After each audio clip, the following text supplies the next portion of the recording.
They say running away from your problems never solved anything. But what about walking away from them?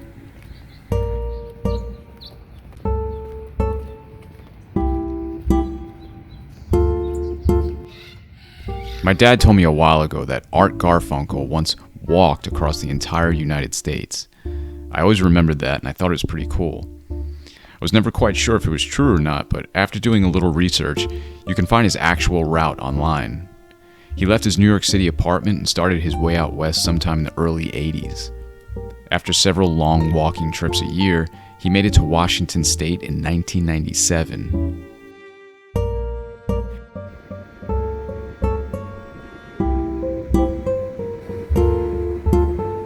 Henry David Thoreau would apparently take 3 45-minute walks daily. Charles Dickens would walk so much, up to 20 miles a day, that the people close to him started to worry he might have a problem. Friedrich Nietzsche at one point would walk up to 8 hours a day. So what do Art Garfunkel, Henry David Thoreau, Charles Dickens, and Nietzsche have in common?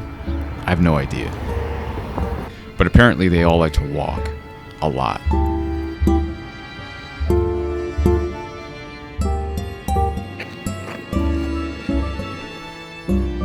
Like Art Garfunkel, I too left my New York City apartment and ended up on the other side of the country a little less than a year ago.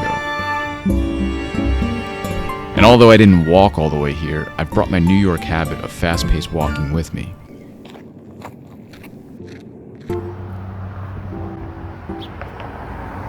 I'm sort of a routine junkie. I easily fall into certain daily habits that I'll repeat for months, if not years at a time. And being from New York, I'm used to walking a lot anyway, so I guess it's no surprise that walking for a long time has been a part of my daily routine. Apparently, I'm not alone in this, as it seems many philosophers, scientists, artists, and writers have become addicted to this simple act of putting one foot in front of the other. Maybe it's the rhythm of walking that generates a different kind of thinking, or maybe it's the visual distractions we take in during a long walk. But regardless, there's a noticeable difference in the person you are before a walk and the one you are after. That's what I've found anyway. Making comics and illustration can be a very sedentary activity.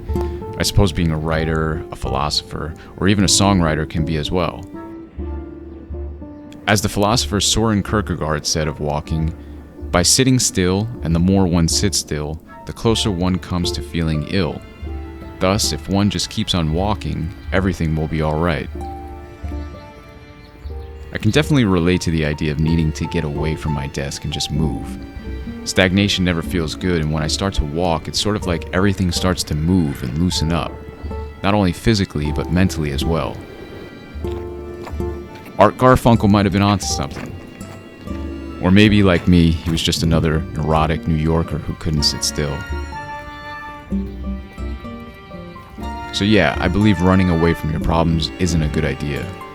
But I'll continue to walk away from them as much as I can.